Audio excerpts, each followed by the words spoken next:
Hello everyone, welcome back to Food is Numbers. Got a good one for you today, because today I'm making waffles.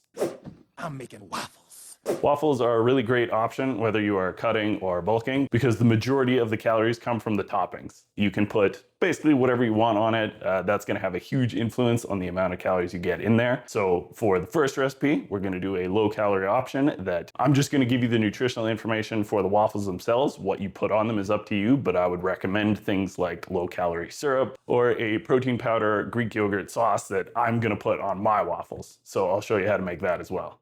Sadie, you're in the shot. Sadie hates it when I talk to camera. Boy, there's nothing quite like homemade waffles. Okay, that was a super deep cut, like an incredibly esoteric reference that only, I don't know, 4 people are gonna get, but those 4 people are gonna be like, oh my God, it's gonna be awesome. Okay, so for the waffles, it's real simple. I think we only have 5 ingredients. 2, 3, 4, 5. We have 6 ingredients. We're gonna start with all-purpose flour, salt, baking powder, almond milk, unsweetened please, and protein powder. Before we do anything with these, you want to get your waffle iron out and heating up. Always on maximum. There's no reason for a waffle iron to have any setting other than maximum. So just crank it to full, turn it on, let's get started. I cannot count, and so that was 5, but this is 6. Vanilla is the last ingredient. Start with 1 cup or 120 grams of flour, a tablespoon or about 16 grams of baking powder, a 1/4 teaspoon of salt, which is so little weight that it makes my scale angry. Stir that a bit until combined, then add a cup or 250 milliliters of your almond milk.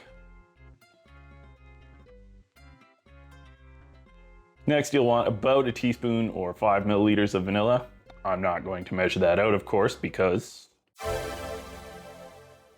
Stir that lightly until you can no longer see any dry flour. Don't go nuts here, just be gentle with it. Once the flour is all hidden, add a scoop of your protein powder. Stir once more, lightly, until all the powder is gone. Again, be gentle here. When your waffle iron is ready to go, you're going to want to hit it with some non-stick spray. Even if you have a non-stick coating on that waffle iron, the non-stick spray will actually help crisp up the outside of the waffle, making a crispy outside and a fluffy inside, which is what we all want when we make waffles. Pour the batter into the waffle iron until it is about 1 inch from the edge, then close it up. Better to underfill than overfill here. This recipe is roughly 600 calories. That will depend largely on your choice. It's ready. Take out your delicious crispy waffle with tongs or a fork, not just your hands. Then refill the iron and repeat. Now you may have noticed I got a new apron. Man, again? Scoop out your 3rd waffle and drop it, making a total ass of yourself on camera. Then hilariously overfill the iron and make a giant mess. Those last steps are optional, but highly recommended. The entirety of this recipe makes about 3 decent sized waffles in my waffle iron. Obviously, not all waffle irons are created equal, so whatever comes out of your waffle iron might be a different size. It's always good to weigh them just to be safe. The entirety of the recipe is about 600 calories. That will depend largely on the brand of protein powder you use, but it should be roughly equivalent. And there we are, some fantastic, easy, low-calorie waffles. Nice and crispy on the outside, fluffy on the inside. Now remember, each one of these is roughly 200 calories. Yours may vary depending on the size of your waffle maker, but that's not bad for this size waffle. Feel free to top however you want. Obviously, if you're in a cut, you're gonna wanna use lower calorie toppings. What else? Well, that reminds me, the protein powder that I used in these waffles was, I think, birthday cake flavored. The flavor of the protein powder that goes in the actual waffles, not super important. It's gonna get kind of lost in the mix. But the flavor of the protein powder that you use for the sauce is important. So we're gonna use, I think, chocolate peanut butter. Chocolate peanut butter. For the sauce, it's real easy. You're just gonna wanna mix Greek yogurt and a scoop of protein powder until you reach your desired consistency. For me, that consistency is about 80 grams worth of the yogurt. So let's do that. Yeah. 80 grams is about 1/4 cup, but it's much easier to just use the scale for Greek yogurt. Add a scoop of your protein powder of choice and stir. I find the best implement for this is a knife. It's easy to scrape off and not that much stuff will stick to it. Also, this mixture may look like it will never come together, but it will eventually if you have the patience of a Buddhist monk.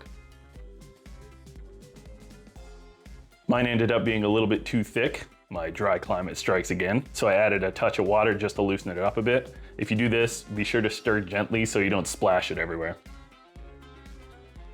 And there you go, some nice low calorie, super easy. Oh man, I looked away from the camera again. I do that so often. Super easy waffles.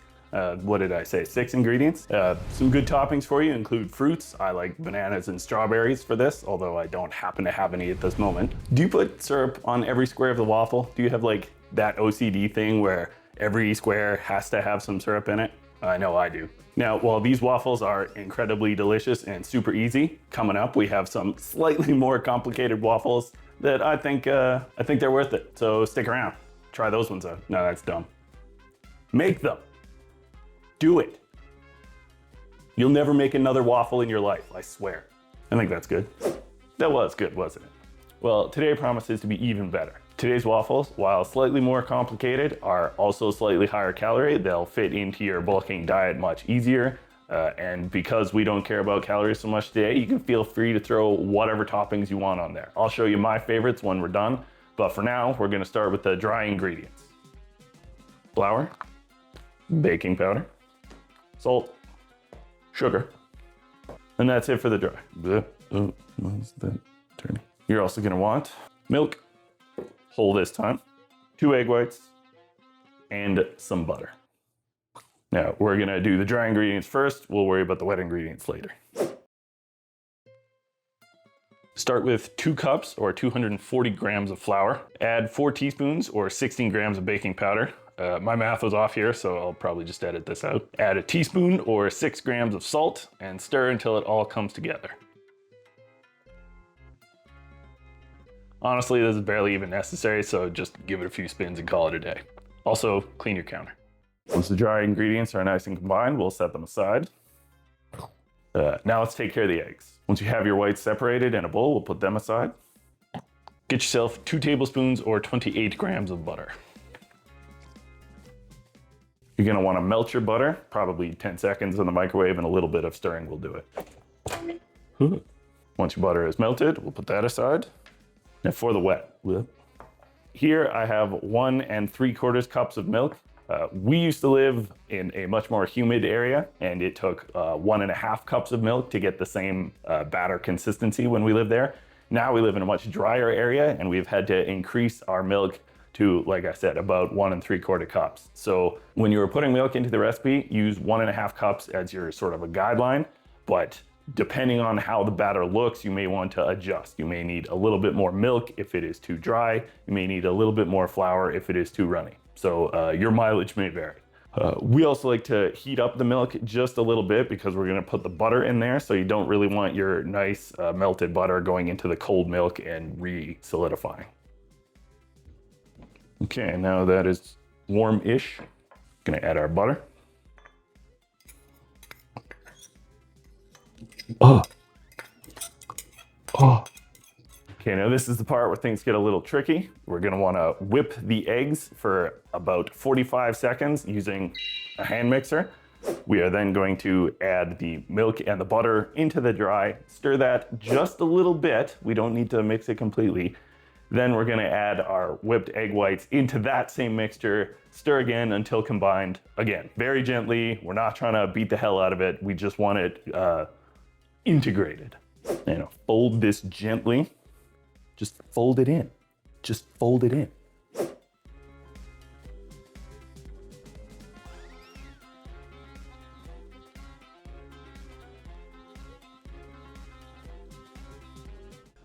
Okay, now while your waffle is cooking, you're gonna wanna preheat your oven. This recipe makes roughly 4 waffles, and if you wanna eat them at the same time,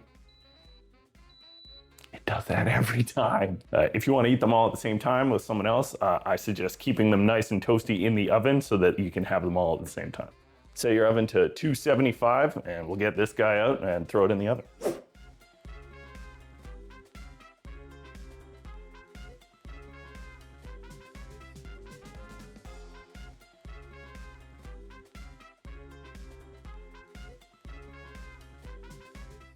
And there we are. Nice, delicious, crispy waffles. A little bit more complicated than the first recipe.